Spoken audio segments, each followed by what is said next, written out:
avid listeners. Thanks again for tuning into the Sims Workshop podcast. I hope you're all having a great, wonderful day.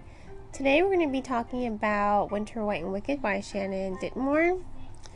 This is a book that was on my highly anticipated list. I received an arc from it on Edelweiss from the publisher, and as thankful as I am for this novel,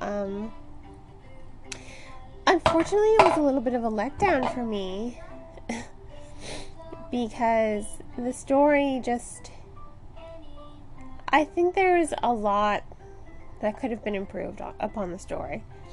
Now, Winter, White, and Wicked, it is a story with a tagline, Mad Max meets Frozen.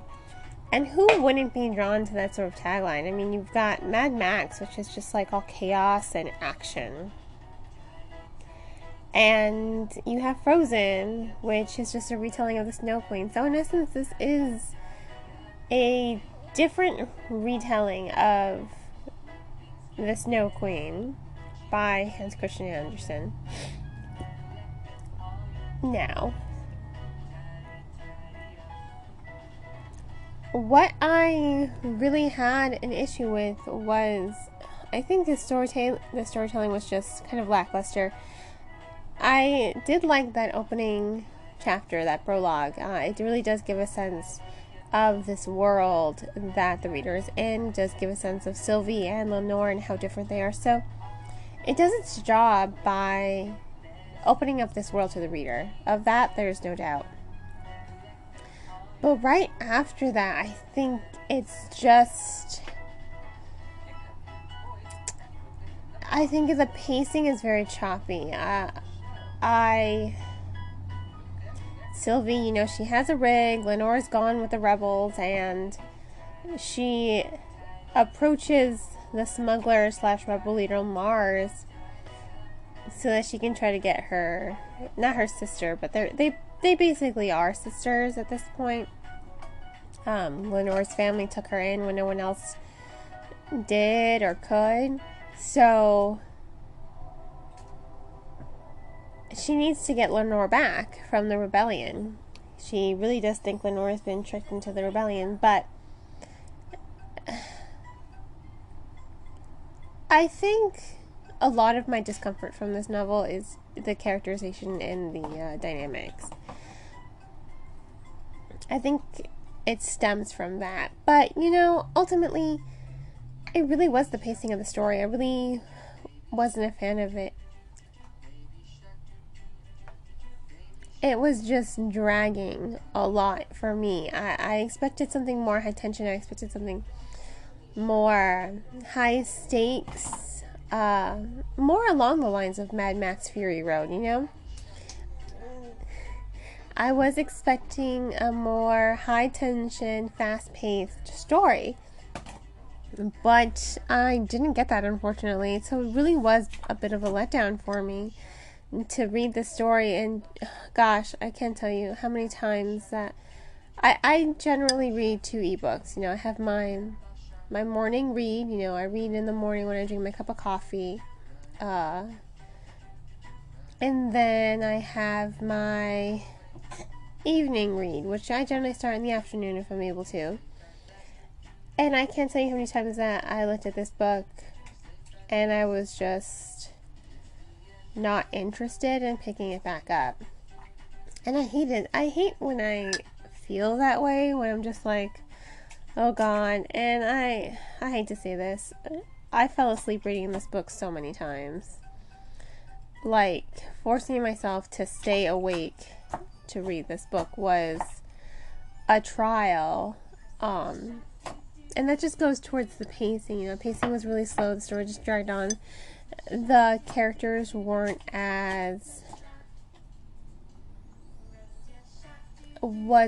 as engaging as I had hoped they would be.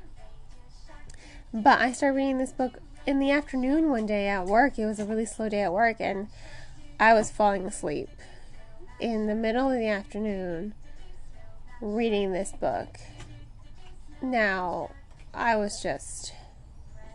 had to just put the book away and start walking around because I needed to wake myself up. But that's how this book left me. It left me very tired. It left me exhausted, and not in a good way. Not like just like, oh my god, I can't believe I just read that. This book, the pacing, the storytelling, the characterization, I think it was all very dull in the end. And I was really kind of mad at this ending because the whole story revolves around Sylvie. She has this power that's tied to Winter, and she kind of discovers that Winter's been lying to her whole life. And instead of this epic confrontation between her and the Winter spirit, there's nothing. And I think what really sucks is the fact that the novel just kind of ends there, and then it ends with the cliche line, "Welcome to the rebellion." I mean, the amount of times I've read that, like, "Welcome to the rebellion," I'm just let down by that. 'Cause I wanted, you're building up this story around Sylvie. You're basically telling us there's a really strong connection between her and Winter, and you find out what that connection is, and you find out just how evil the Winter spirit is, and instead of just, oh boy, sorry, my son was playing with my cat's water bowl and just tipped over the whole thing. So I guess I'm gonna have to cut this short in a second. But and I just put clean clothes on him too. I mean, like I was saying, it just was a little bit of a letdown because you're expecting this confrontation between these two characters and nothing comes of it. There's no climax. So is there going to be a second book? I don't know. I hope so, because I feel like there's a lot left that the story needs to unravel. Will I read it? I might, just to read that confrontation between the two. Yeah, kiddo, there's no more water in there. You spilled it all over the place. And I have to change your clothes all over again. But, I think another problem I had, another thing, sorry, I had to take care of my son for a second. Another thing that really deterred me from enjoying this novel were the character dynamics. I hate Mars. I think he's the worst. All he does is lie and manipulate, and I was really hoping Sylvie was going to throw him out of her rig and leave him to the ice monsters many times, because he's a jerk. He treats her like she doesn't know anything, because, yeah, she doesn't, but he's not willing to tell her anything. I mean, yes, it works with the story, because would she be willing to listen? No. But I think it still would have been better for the story to be like, well, I told you. You chose not to believe me, but I did tell you. I think that would have been better for the story, because it would have made him less of a jerk. It would have been like, look, I'm trying to talk to you, and for Mars, it would have sounded more like charming, or, make him sound like less of a jerk, because he's actually trying to talk to her and explain to her, but she's choosing not to listen. I think that would have been beneficial to the story, because as it stands right now, he is wholly unlikable. I can't stand him. I kind of hate him. Even at the end, I really do dislike him as a character. I'm not his biggest fan. I don't like his connections with Sylvie. I liked the minor characters, Ken and Hilla, way more. I wasn't a fan of Lenore either in those few scenes that she was there. I don't really like how she talks to talks to Sylvie. I understand where her anger is coming from, but I just wasn't a fan of it, to be perfectly honest with you. So, once again, this was Winter, White, and Wicked. It just didn't do it for me, which really sucks because I was so excited to get an early copy of this novel to read a review. And I had to force myself to read it, only to be further let down by the end. I mean, like I said, this book really did put me to sleep at times. You know, how crappy is that? I hate when that happens. You know, I was reading other books and I would have rather picked up those other books just to read them versus this one. So this is Winter, White, and Wicked. I give it 2.5.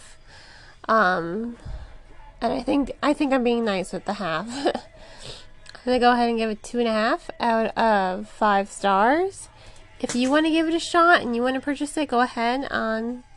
You can go ahead and purchase it on bookshop.org. If you are a little hesitant, and I don't blame you, check out the book from your local library. I really do think, I'm never not going to recommend a book because I think everyone's perceptions are different. I didn't personally like this book.